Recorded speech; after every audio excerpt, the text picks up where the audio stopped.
शाबाश, घर का काम खत्म हो गया है। अब जाके आती हूँ। मम्मी जी, आप कुछ काम था क्या?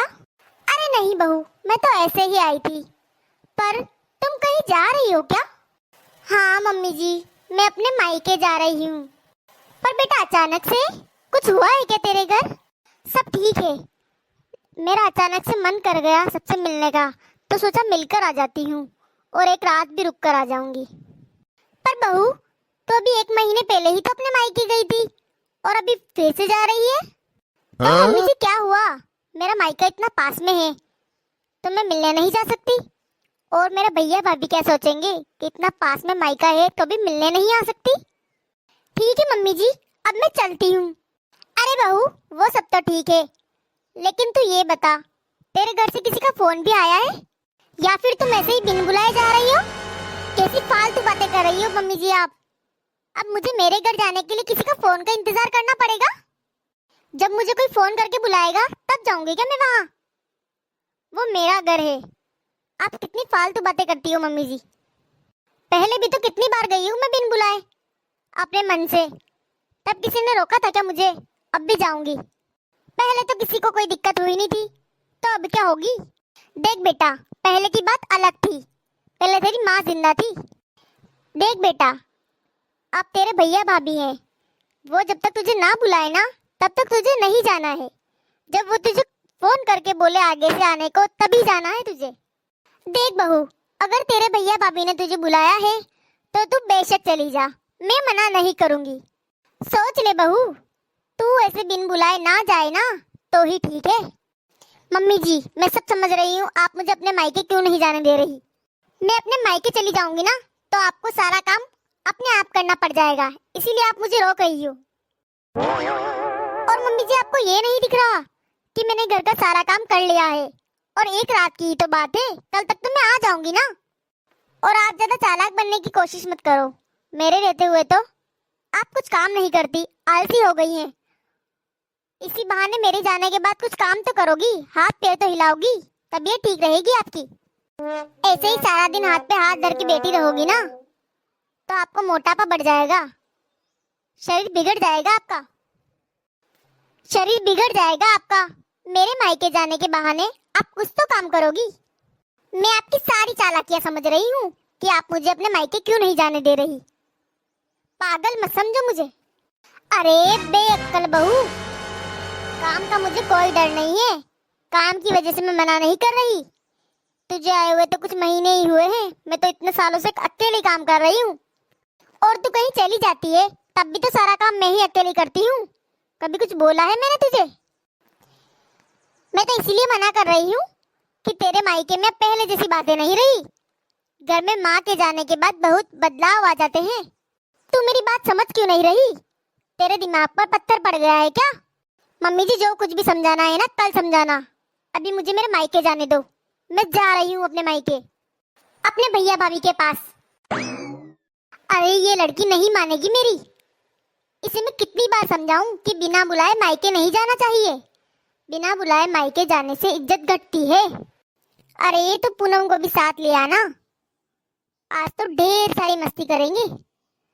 अरे सांस थी तब तो एंजॉयमेंट भी नहीं हो पाता था, अब तो वो भी नहीं रही। अब तो इस पूरे घर में मेरा ही राज है। पति भी ऑफिस चले जाते हैं, अब तो ये पूरा घर मेरा है, एंजॉय करेंगे। तुम सब आ जाना टाइम से। अरे कौन है? दरवाजा खुला है, आ जाओ। यार दरवाजे पे पता नहीं कौन आया है। भाभी। अरे आप? अरे ठीक है सीमा, मैं लगाती हूँ बाद में फोन। अरे दीदी, आप ऐसे अचानक से? नमस्ते भाभी, कैसी हो आप? अरे दीदी मैं तो ठीक हूँ, लेकिन आप ऐसे अचानक से? अरे भाभी, आप भी कैसी बातें कर रही हो, कैसे अचानक से आ गई? अरे मेरा मन था, मेरी इच्छा कर रही थी आपसे मिलने की, इसीलिए मैं ऐसे अचानक से आ गई। अब एक ही शहर में मायका और ससुराल होने का कोई तो फायदा होना चाहिए ना, कि जब भी मन करे मायके वालों से मिलने चले जाओ। कुछ तो फायदा होना चाहिए ना भाभी। हाँ हाँ दीदी, आ जाओ, बैठो। अरे भाभी, भैया दिखाई नहीं दे रहे? अरे आज कोई हॉलीडे या संडे है क्या जो तुम्हारे भैया की छुट्टी होगी? आज कोई त्योहार नहीं है तो तुम्हारे भैया ऑफिस में ही होंगे ना। आप कोई नहीं तो हो नहीं जो आपको पता नहीं है। अरे हाँ, मैं भी खुशी खुशी में भूल ही गई कि भैया ऑफिस होंगे, घर पे नहीं। और वैसे भी मैं मेरे घर कल ही जाऊंगी, आज यही नाइट आउट करने वाली हूँ, तो शाम को भैया से मिल भी लूंगी। दीदी, आप ऐसे ही अचानक से यहाँ आ गई, कम से कम एक फोन ही कर लेते। अरे भाभी, कैसी बातें कर रही हो? मेरे घर में मैं खुद फोन करके आऊंगी क्या? और मैं पहले भी तो ऐसे ही आती थी, मम्मी होती थी तब मैं बताकर थोड़ी ना आती थी। अपने ही घर में क्यों फोन करके आऊं मैं? अरे दीदी, ऐसी कोई बात नहीं है। मैं ये कहना चाह रही हूँ, आपके भैया और मैं बाहर गए होते और आप अचानक से आ जाते तो आपको यहाँ पर लोग मिलता ना, आपका आना फिजूल होता ना।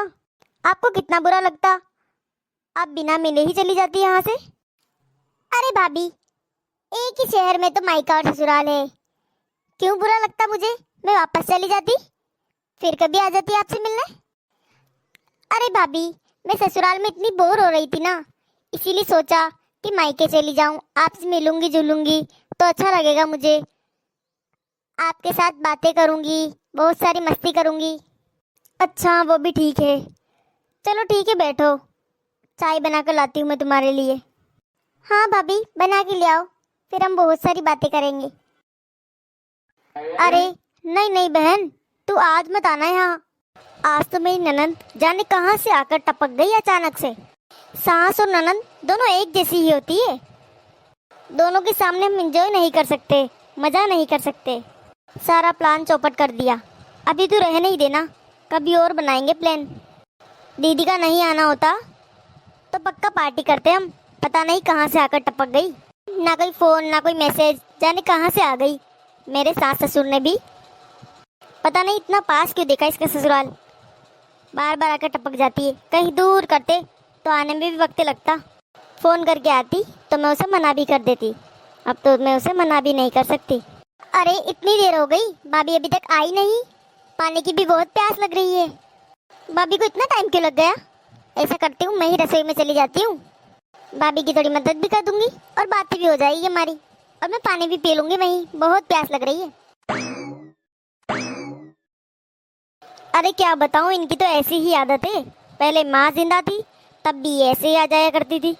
माँ ने भी कभी अक्ल नहीं डाली कि फोन करके आना चाहिए अपने मायके में। अरे मुझसे कह रही थी, पास में ससुराल होने का यही तो फायदा है। अरे पागल ननद ये नहीं सोचती कि उसका तो फायदा है पर मेरा तो नुकसान है ना। उसकी माँ ने थोड़ा सा भी ज्ञान नहीं दिया उसे। अरे हमारी लाइफ तो डिस्टर्ब हो रही है ना, ऐसा भी नहीं सोचती कि भैया भाभी है, उनकी पर्सनल लाइफ है, पर हमारी लाइफ डिस्टर्ब करने आ गई यहाँ पर।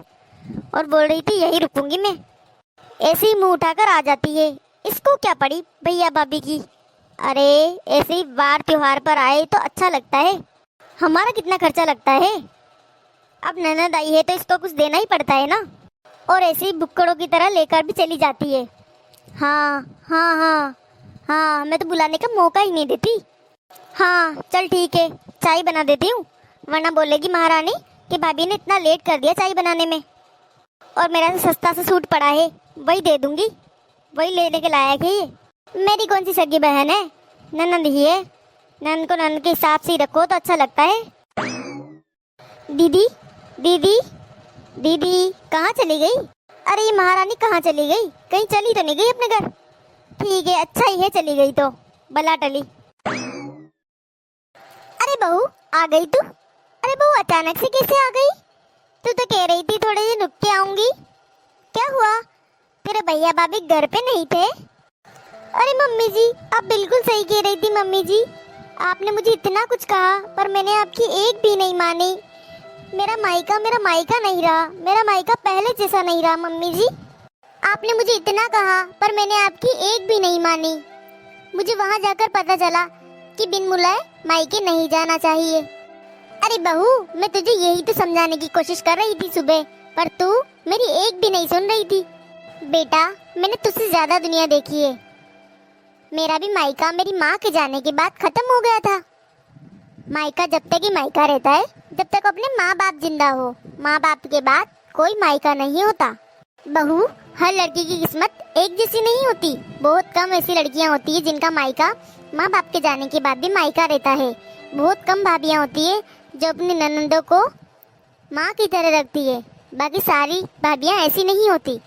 आजकल की लड़कियां सास के जाने के बाद अपने आप को फ्रीडम समझती है, खुला समझती है, कुछ भी करती हैं वो, नंदों को कुछ भी नहीं मानती। समझ गई मम्मी जी।